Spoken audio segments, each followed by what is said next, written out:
अस्सलाम वालेकुम दोस्तों, इन साइड भी मौजूद होकर में खुशामदीद। निगरान वज़ीर आला पंजाब जनाब मोहसिन नकवी साहब की शामत आ गई है और ऐसी खौफनाक पकड़ में आ गए हैं कि जनाब अब उनका वापस निकलना बहुत ही ज़्यादा मुश्किल हो गया, क्योंकि मामला ऐसी जगह पर आके फंस गया। वो कहते हैं ना जनाब, हाथियों की लड़ाई में फसल का उजाड़ा हो जाता है, तो दो हाथी जब आपस में लड़ रहे हों तो मोहसिन नकवी जैसी फसल का उजाड़ा होना तो बनता ही है। और मामला जब हो जाए जरदारी साहब का, जरदारी साहब के बच्चे का, या जरदारी साहब की उन ख्वाहिशात का जो उनका बच्चा पूरे करने में जो है वो नाकाम हो जाए, और वो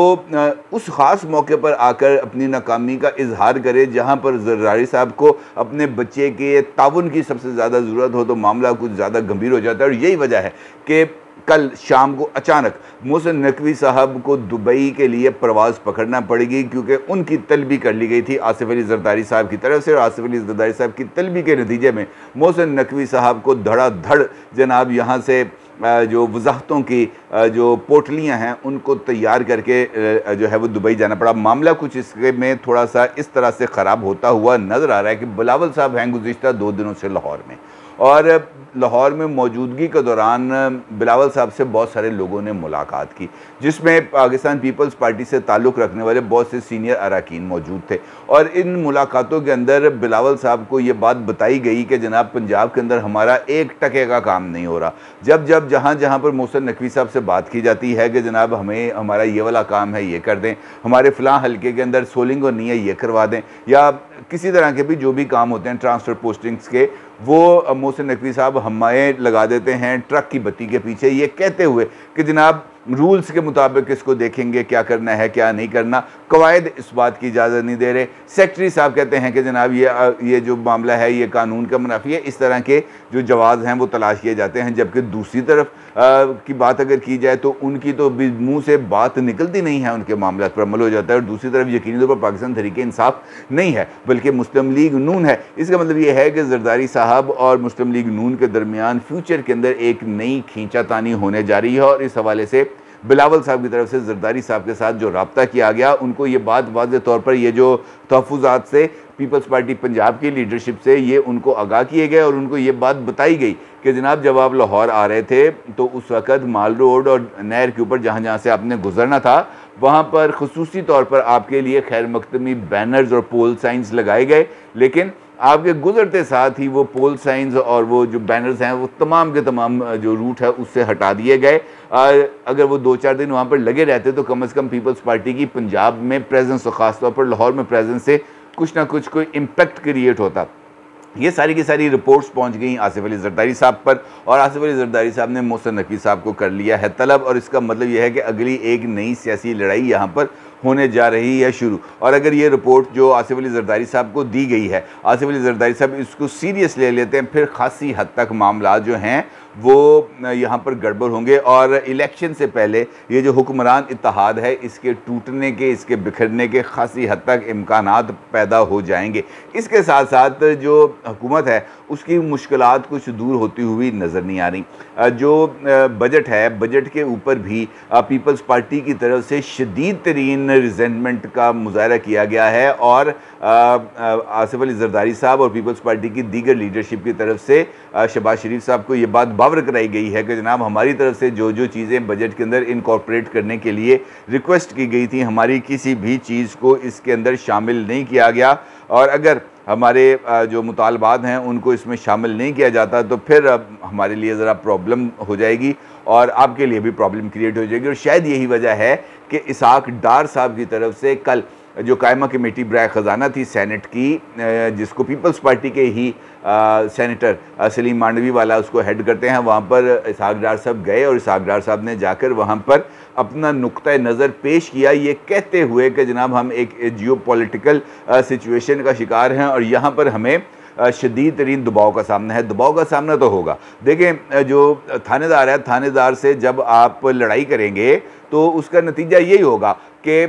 उसको जब ये पता चलेगा कि जनाब ये एक दूसरे थाने के SHO के साथ इसके राब्ते हो गए हैं, तब वो आपके ऊपर पूरी ताकत के साथ हमलावर होगा। और इस वक्त मामला है डॉलर का। डॉलर इस वक्त गवर्नमेंट ऑफ पाकिस्तान के लिए एक बहुत बड़ी सरदर्द बना है, और अभी रिसेंटली जो एग्रीमेंट्स किए जा रहे हैं मुख्तलिफ ममालिक के साथ, वो डॉलर के अलावा चीनी करेंसी के अंदर किए जा रहे हैं। मिसाल देता हूँ आपको कि अभी जो रशिया से तेल इंपोर्ट किया गया है वो कीमत रशिया को डॉलर्स में अदा नहीं की गई, बल्कि उसकी कीमत अदा की गई है चाइनीज़ करेंसी युआन में। और इसका मतलब ये है कि पाकिस्तान ने अपनी जो डिपेंडेंसी है डॉलर के ऊपर उसको कम करने का फ़ैसला किया है। डॉलर पर डिपेंडेंसी की कभी किसी भी सूरत अमेरिका को गवारा नहीं होगी। और इसी तनाजुर में जो दूसरा फ़ैसला किया गया है अज़रबैजान से LNG की इंपोर्ट का, उसमें भी डॉलर को पस से पुश्त डाला गया है। वहाँ पर भी जो पेमेंट होगी वो डॉलर के अंदर नहीं होगी, हो सकता है वो मुकामी करेंसी में हो या वो भी युआन में हो। इसका मतलब ये है कि इस रीजनल पॉलिटिक्स के अंदर डॉलर का इम्पैक्ट जो है वो कम होता चला जा रहा है। अब डॉलर के इम्पैक्ट की कमी यकीनी तौर पर अमेरिका को इस बात पर मजबूर करेगी कि वो यहाँ पर मौजूद अपने तमाम तर रिसोर्सेज को इस्तेमाल करे, चाहे वो पॉलिटिकल रिसोर्सेज हैं, चाहे वो दीगर इदारों में रिसोर्सेज हैं। और अगर ये रिसोर्सेज ऐसे ही हैं जिनका जिक्र मैंने आपसे गुफ्तगू के आगाज़ में किया, तो मेरा मतलब ये है कि फिर एक नई पॉलिटिकल सिचुएशन डेवलप हो जाएगी। इमरान खान साहब ऑलरेडी अमेरिकन कैंप में जाने के लिए भरपूर तरीके से मेहनत कर रहे हैं। बिलावल साहब जितना अरसा वज़ीर ख़ारजा रहे हैं उनके मैक्सिमम दौरे अमेरिका के रहे हैं। और ये बात अब कही जा सकती है कि अगर ये जो जियोपॉलिटिकल सिचुएशन के अंदर नून लीग इस्टेब्लिशमेंट के करीब है और आसिफ जरदारी साहब को अगर उससे दूर करने की या कट ऑफ करने की कोशिश की जाती है, फिर एक नया सिनेरियो डेवलप हो जाएगा। और ये सिनेरियो जो है वो शायद ज़्यादा काबिल कबूल ना हो मौजूदा इस्टेब्लिशमेंट के लिए। शायद यही वजह है कि अब हर एक तरीके से जो दबाव है उसको बढ़ाने की कोशिशें की जा रही हैं। पीपल्स पार्टी अपना असर रसूख इस्तेमाल करने की कोशिश कर रही है, नून लीग अपने कदम जमाने की कोशिश कर रही है। आज नून लीग का जो है वो इजलास भी है जहां पर उनकी नई क़यादत का इंतखाब भी होना है। तो बहुत सारी चीज़ें ऐसी हैं जो बहुत ज़्यादा तेज़ रफ्तारी के साथ डेवलप हो रही हैं और इससे हमें खुद को हम अलग नहीं कर सकते इस बदलते हुए सिनेरियो के अंदर। और ख़ास तौर पर जब 9 मई के वाक़यात हों और 9 मई इमरान खान साहब के लिए एक ऐसा गले का फंदा बन जाए जो इमरान खान साहब उतार ना सकें, लेकिन इसके बावजूद कि सबको इस बात का इल्म हो कि 9 मई के पीछे 9 मई के लिए जो इंसाफ के तालब लोग हैं वो कौन हैं, तो इसके बावजूद भी अगर उज़्मा और आलिया दोनों अपनी अपनी रविश से बाज न आएँ तो फिर ज़रा प्रॉब्लम थोड़ी सी बदल जाती है। इस हवाले से आपको मालूम है क्रैकडाउन हुआ, बहुत सारे लोगों को जियो फेंसिंग के ज़रिए गिरफ़्तार किया गया। तकरीबन 3000 लोग इस वक्त पंजाब में मुख्तलिफ मुकदमात में ना सिर्फ मुलविस हैं बल्कि उनके ख़िलाफ़ ट्रायल भी किया जा रहा है। इसके साथ साथ और भी दीगर सूबों के अंदर भी कुछ लोग हैं जिनको गिरफ़्तार किया गया है और उनकी जो रिहाई है उसको अभी तक रोका जा रहा है, क्योंकि मुख्तलिफ इस हवाले से जो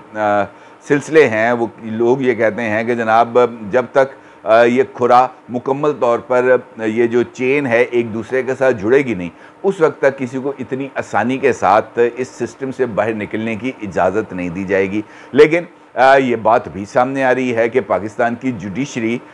वो मुख्तलिफ हीले बहानों के ज़रिए पाकिस्तान तहरीक-ए-इंसाफ के वोटर और सपोर्टर्स को किसी न किसी तरह का रिलीफ दे रही है। और अगर आप फॉर्मेशन कमांडर्स की मीटिंग के बाद प्रेस रिलीज़ देखें तो उसके अंदर भी ये बात बड़ी वजाहत के साथ बयान की गई है कि जनाब 9 मई के मुलव्वस मुजरिमान को किसी भी सूरत जो है वो माफ़ नहीं किया जाएगा, उनको कैफ़रे किरदार तक पहुंचाया जाएगा। ये एक पैगाम था पाकिस्तान की जुडिशरी के लिए। लेकिन इसके बावजूद भी अगर देखा जाए तो यहाँ पर भी कुछ सिचुएशन बेहतर नज़र नहीं आ रही। जिस तरह मैंने आपसे कहा कि उज़्मा के बाद आलिया भी मुतहरक हुए हैं, तो उसका एक सबूत लाहौर हाई कोर्ट से है। और ये बात तो आपको पता ही है कि अदालत उज़्मा सुप्रीम कोर्ट को कहते हैं, अदालत आलिया जो है वो हाई कोर्ट्स को कहा जाता है। इसी तरीके से लाहौर हाई कोर्ट ने 9 मई में वाक़यात में मुलविस मुल्ज़मान की शिनाख्त परेड में ताख़ीर होने पर बड़ा फ़ैसला करते हुए हुक्म दिया है कि मुल्ज़मान की शिनाख्त परेड को 48 घंटे में मुकम्मल किया जाए। अब ये कहने को तो एक बड़ा छोटा सा फैसला लगता है कि जनाब 48 घंटे के अंदर शिनाख्त परेड कराई जाए, लेकिन ये अमली तौर पर बहुत ज़्यादा जिसे हम कह सकते हैं मुश्किल इक़दाम है। मुश्किल इक़दाम इस वजह से कि जो मुल्ज़मान को पकड़ा गया उनको मुख्तलिफ वीडियोज़ के ज़रिए शिनाख्त किया गया, उसके लिए जियो फेंसिंग की गई, उनके मोबाइल नंबर्स को उस एरिया के अंदर ट्रैक किया गया, ट्रैक करके उनका डाटा निकाला गया, उनका डाटा निकाल के उनके घरों के पते निकाले गए, उनके घरों के पतों पर रेड किया गया, वहाँ से उनको गिरफ़्तार किया गया। अब जो वीडियो का मुल्ज़िम है और जो हकीकी मुल्ज़िम है, ये दोनों एक ही होंगे तभी शिनाख्त परेड मुमकिन होगी। दूसरी बात ये है कि शिनाख्त परेड करनी किसने है। देखें, कुछ लोग हैं हाई प्रोफाइल, मिसाल के तौर पर डॉक्टर यास्मीन राशिद हैं, या जो साबिक चीफ ऑफ आर्मी स्टाफ हैं जनरल आसिफ नवाज साहब, उनकी जो नवासी हैं खतीजा शाह साहिबा, वो इतनी ज़्यादा वायरल हुई कि हर एक बंदे को उनको पहचानना आसान हो गया। लेकिन एक आम आदमी मोहल्ले का मोहम्मद सादक, उसकी शिनाख्त परेड करना उस एरिए में जाकर वहाँ पर मौजूद गवाहों के साथ कि आपने इसको देखा है, ये ज़रा थोड़ा सा मुश्किल काम है, क्योंकि इसके लिए वो जो ऑडियो और वीडियो शवाहद हैं उनका जायज़ा लेना बहुत ज़्यादा ज़रूरी है। और अब चूँकि फ़ॉरेंसिक का अमल जारी है, लिहाजा इस फ़ॉरेंसिक के अमल को मुकम्मल किए बगैर शिनाख्त परेड में जाना बहुत ही ज़्यादा मुश्किल होगा। और इसी वजह से कल मैंने एक ख़बर देखी थी कि PTI की लीडरशिप की जो मोबाइल डाटा है और उनकी जो लोकेशंस हैं उसकी, और उनके जो मुख्तलिफ ट्वीट्स और जो उन्होंने किए हैं वीडियो पोस्ट, उनका फ़ॉरेंसिक कराया जा रहा है 9 मार्च से लेकर 9 मई तक, यानी 2 महीनों का जो उनका मोबाइल डाटा उन्होंने सोशल मीडिया के ऊपर अपलोड किया, उसका जायज़ा लिया जाएगा और ये देखा जाएगा कि क्या ये मवाद 9 मई के वाक़े की बुनियाद तो नहीं बना। और इस फ़ॉरेंसिक डाटा की कंपाइलेशन और उसकी तस्दीक के बगैर किसी भी सूरत शिनाख्त परेड का अमल मुकम्मल नहीं किया जा सकता। लेकिन अब चूँकि ये हाई कोर्ट का ऑर्डर है और इस पर अमल दरामद करना ज़रूरी है, अब उसका नतीजा क्या होगा कि एक जानिब ये फ़ॉरेंसिक का अमल जारी होगा, दूसरी जानिब शिनाख्त परेड होगी। शिनाख्त परेड के अंदर जिन लोगों की शिनाख्त नहीं होगी वो उस केसेस से बाहर निकलेंगे, और जब वो निकल जाएंगे तब उनको दोबारा इस काम के अंदर इन्वॉल्व करना बहुत ही ज़्यादा मुश्किल हो जाएगा, क्योंकि एक मरतबा की क्विटल दूसरी मरतबा गिरफ्तारी के रास्ते में रुकावट बन सकती है। और ये है वो एक बारीक वारदात जो डाली गई है पाकिस्तान तहरीक इंसाफ के कारकुनों को इस मुश्किल से निकालने के लिए। अब ये मुश्किल से कैसे निकलेंगे, क्या इसका हकीकी अंजाम होगा, ये अपनी जगह पर, लेकिन ये बात काफ़ी हद तक वाज़ेह होती चली जा रही है कि पाकिस्तान की जुडिशरी और पाकिस्तान की इस्टेब्लिशमेंट दोनों इस वक्त सेम पेज पर नहीं है। दूसरा, पाकिस्तान पीपल्स पार्टी और पाकिस्तान मुस्लिम लीग नून हुक्मरान इत्तेहाद की ये दोनों जमातें भी इस वक्त सेम पेज पर नहीं हैं। इसका मतलब ये है कि ये जो सेम पेज पर ना होना है पीपल्स पार्टी, मुस्लिम लीग नून का, अदलिया और इस्टेब्लिशमेंट का, ये पाकिस्तान के अंदर मज़ीद अनरेस्ट की एक बुनियाद बन सकता है, ख़ास तौर पर उस मौके पर जब